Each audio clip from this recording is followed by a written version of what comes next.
If you change the way you use your phone every week, how will anyone judge its performance?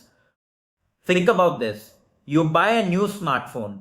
You decide how you will use it. Charge it only till 80%, or use it on dark mode, or no heavy gaming. After 6 months, the phone will definitely feel stable and reliable.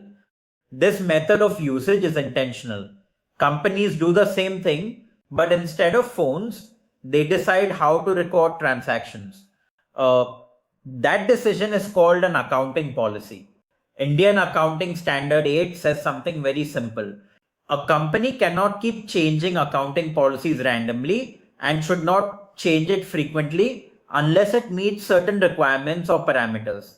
It can change only if the law forces it or the new method gives better and more reliable information. Just like you change phone usage only when the manufacturer updates guidelines or when you realize that your current usage is damaging the battery. But now think carefully. What if you don't change how you use the phone, but your expectation from it changes? To know more, watch the videos on Indian Accounting Standard 8 on my channel, CA Lens. Please like, share and subscribe if you like the content I prepare, and let me know in the comments section if you want me to prepare content on any particular topic.